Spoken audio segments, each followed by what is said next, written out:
Hi, I'm Peter Capaldi. I play the Doctor, and you're watching EMS Productions. Hi everyone, welcome to today's video, which will be finally focusing on Class for the first time this week. I hope you've enjoyed all the talk show videos that I've been getting out for you. And as you may notice behind me, this isn't my room, because I'm not at my house. I've been staying away somewhere, I'm not going to tell you where, for the last couple of weeks. And it's been rather difficult to get any filming done, so that's why my uploading's been a bit of a mixed bag. All that other stuff you've seen earlier this week was all pre-recorded before I went on holiday, but in these last 2 weeks I haven't actually recorded anything until today. And I'm going back home tomorrow, so from next week I'll be back to normal on uploads and stuff. But I was quite lucky that I'm able to get this video to you before the class actually airs, because I wasn't expecting to be able to do this. So it's a bit of a bonus video, I guess you would say.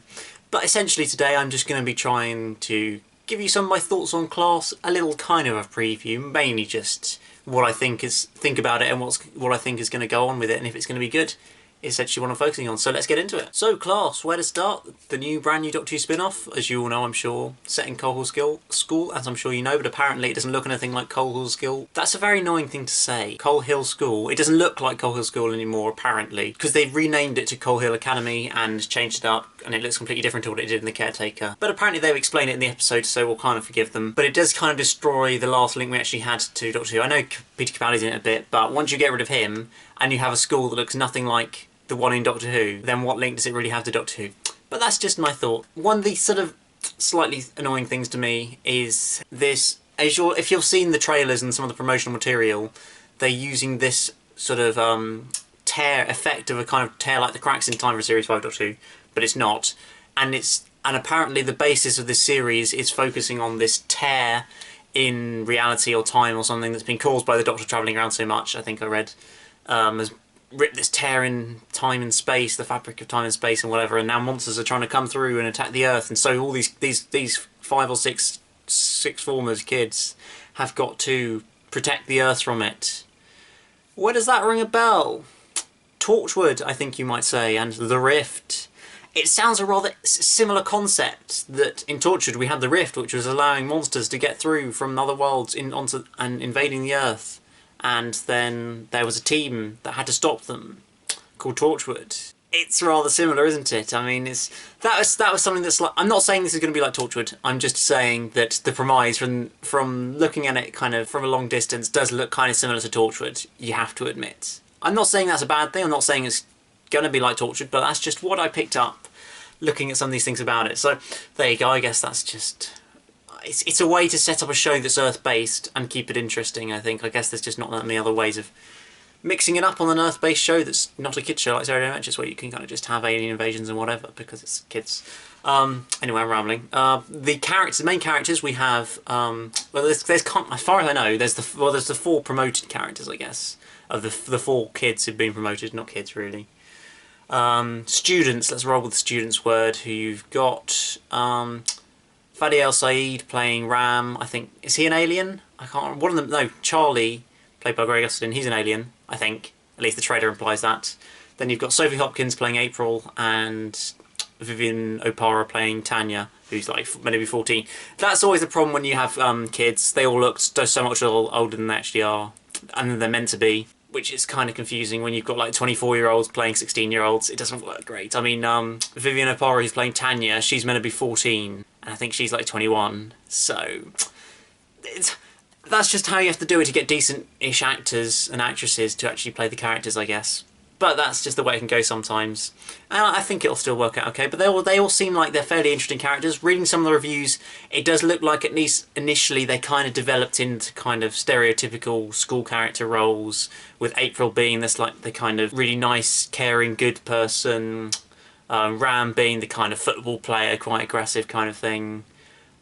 Charlie's a bit nerdy, a bit strange, I think. And Tanya's kind of the kid genius person, as far as I know, from what really, which are kind of stereotypical character types of sort of school-based programs and your kids program, or not kids programs, but kids programs with younger people in, I guess. But that's we'll have to see how that develops, because I was reading that they kind of their characters do get fleshed out quite a lot, and I sense that some of these episodes of the series might be a bit like Torchwood, where you kind of had episodes focusing on one of the particular characters, because when you've got quite a wide large main cast, you kind of need to be able to, you can't really focus on all of them in every episode, so you've kind of got to pick out 1 or 2 episodes for each character to have as their kind of big episode, as it were, and then they also come together at the beginning and the end, obviously. But in between, as we saw in particularly the first series of Torchwood, where you kind of have different episodes focusing on an aspect of each of the characters' lives that we didn't really know much about, and just focusing on that purely for an episode,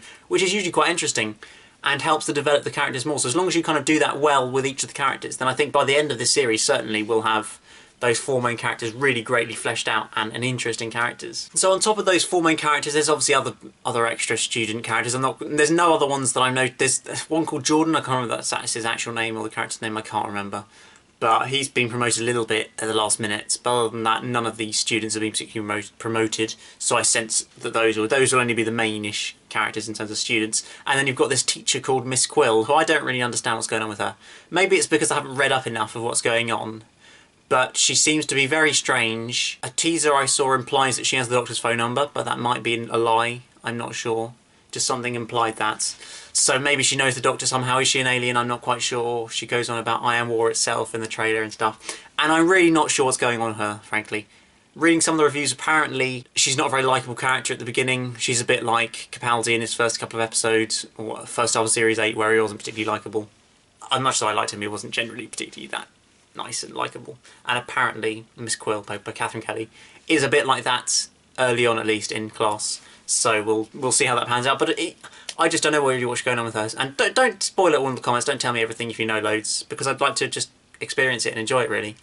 So I'll leave it at that on Miss Quill. Now, of course, the other major thing I've got to mention is a certain Mr. Peter Capaldi. We finally get, for the first time since the 25th of December, actually no, for the first time since April, when we had the 2-minute clip with Paul Mackey, we get some Peter Capaldi! New Peter Capaldi on screen. How exciting is this? I mean, as much as this is great, I want to make it clear from what I've read is that Peter Capaldi appears in episode 1.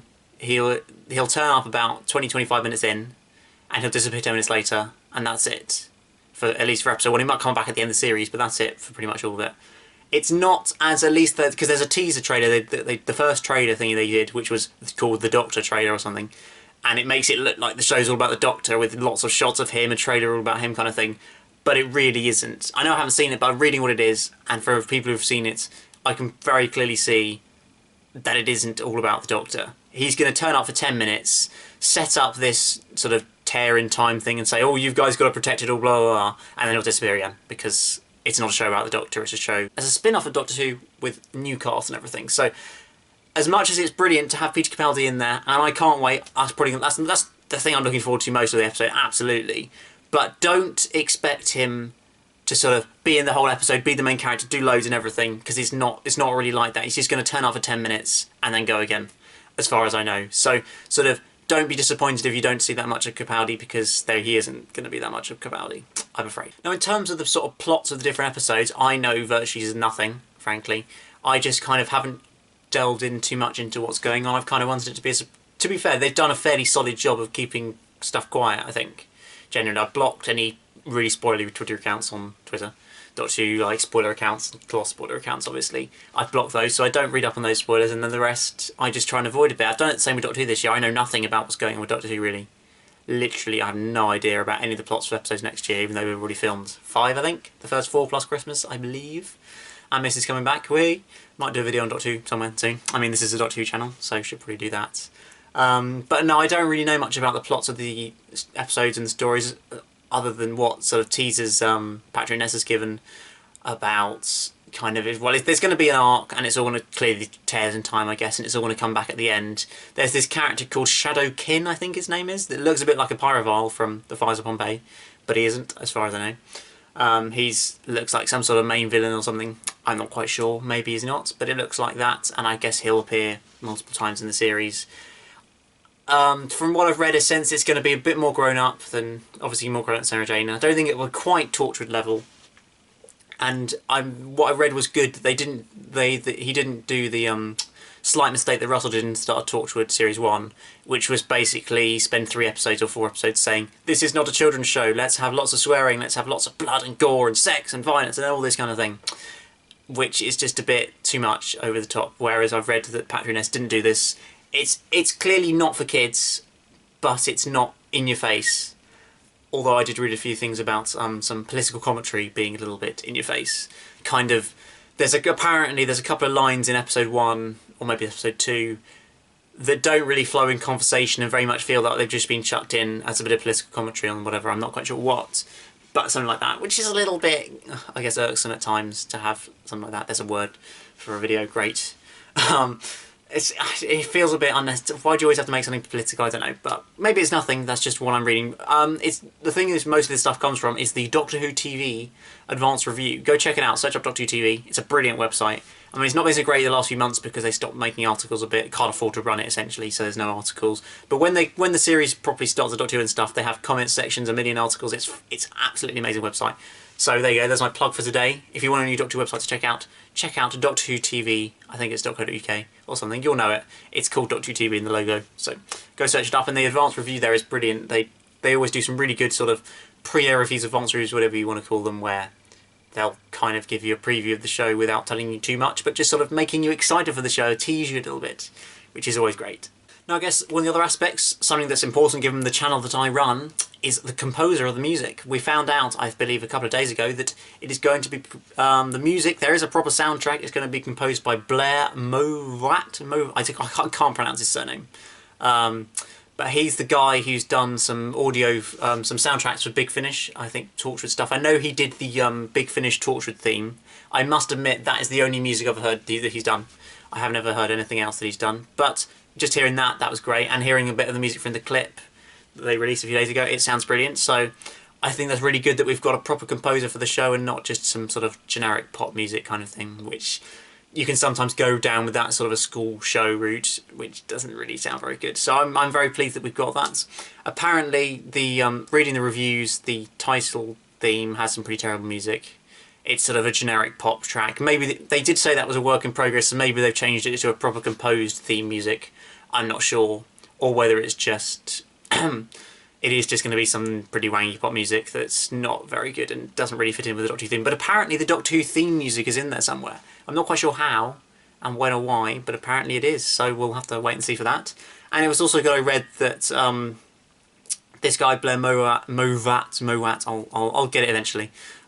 He is sticking with some themes. Like I sense he'll probably use the Doctor's theme bit, or a Good Man version of the Doctor's theme, the 12th Doctor's theme, whatever you want to call it, when Capaldi does appear in the episode, because it did imply that he's going to use some familiar themes and through the show and stuff, which is good.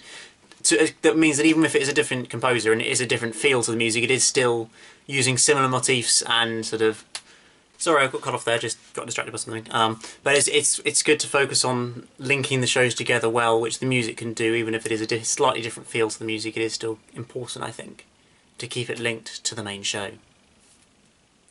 And of course, I'll make sure, if I can, to get some unreleased music. I have a feeling it'll be quite difficult because it was only on BBC iPlayer. If it was on TV, it'd be easier, but because it's on BBC iPlayer, I sense it might be a challenge. But if I can possibly get any, I will. I guess something else to think about is the monsters and the villains of the show. From what I've got read from Patrick Ness, and the kind of implication seems like it's all new monsters. Maybe just from what the way he talks about it and what he says, very much sounds like it's all new monsters. There's not going to be anything that we've seen before. Maybe there will be, but just from the way he said things and what he said, it sounds like we're all new monsters, which is, I have no problem with that. It just would be nice to have one or two sort of monsters that link to Doctor Who to actually give it more of a link to Doctor Who, because that was always the frustration with Torchwood, I think, was other than the cyber woman, which wasn't even that, it was a cyber link there was pretty much no link aliens-wise between Doctor Who and Torchwood. So it would be nice to have that a little bit more in class, but I sense for this first series, we're probably not going to get that. And well, I might as well wrap this up with my final thoughts before I start rambling too long and this video goes on for hours. Essentially, I'm really looking forward to the show. I do feel that some people are slightly obsessed with it. I'm not going to name names, but if you go on Twitter, if you're on Twitter, consistently in the Doctor Who fandom on Twitter, you probably pick up a few people who have a fairly extreme, let's say, interest in the show. I'm not being mean to anybody, not trying to offend anybody, but it does, for some people, feel like, from their point of view, it cannot be bad. It will be perfect no matter what. There's nothing that can happen in the show to make it not amazing. And I don't feel like that's a great attitude. As much as I'm optimistic, but I'm realistic that maybe it won't work as a show. I don't think that's likely, but it's a possibility. Whereas for some people, I feel like they're just so hyped and so amazed. Oh, this is the most amazing thing ever, that they kind of can't. It will not be bad, and they think it's so much better than Doctor Who, and it was going to be amazing, but Doctor's going to be terrible. Blah, blah, blah. So that just frustrates me a little bit, but I won't go any further on that. So finally, I'm really looking forward to it. I think it will be really good. I think it'll be. I think the first episode will be really good. Then it'll be a sort of a slow burn, a mixed bag. I think it'll be a mixed bag of episodes. Personally, we'll have some really good ones, some solid ones, and maybe one or two bad ones as well. To be fair, there is only 8 episodes, so there's not quite so many to go wrong or go right as in Torchwood's early series when you had 13 episodes. Quite a few to fill. But that's pretty much it, I guess. There's what else is there to say. I hope that it does go down well. Remember, if you're in the UK, if you're not in the UK, I'm sorry. I don't know how you can watch it really. I guess just stream it illegally, torrent it, whatever. I don't really know. You have to find somewhere. But obviously, here in the UK, BBC iPlayer, or well, BBC Three, which is on BBC iPlayer essentially because BBC is stupid and they had to get rid of BBC Three. Great job, guys. Great job. 10 AM. Check BBC iPlayer, BBC Three section, and on Saturday, tomorrow, probably, if I'm putting this on Friday, I think I am, then you'll be able to find the first 2 episodes of Class, episodes 1 and 2, straight on there to watch, all like probably an hour and a half of them, because I think they're 45-minute episodes, that'd be quite good. And then, come next week, hopefully I'll be reviewing the episodes. Realistically, the episode's going to come out every Saturday morning. Realistically, I can't get a review out until Monday, just because weekends are not good for recording videos generally.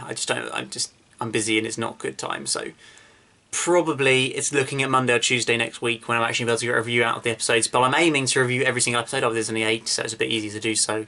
And then sort of doing 10-15 minute reviews, just a quick look back on each episode and what I thought of them. Starting from next week, I'll probably do sort of Monday, Tuesday, I guess, for the first episode, and then just keep every Monday, if I can. Find any unreleased music, if I can, and then we'll just enjoy it up until December, really, and then it's Doctor Who time, near enough. So it's all.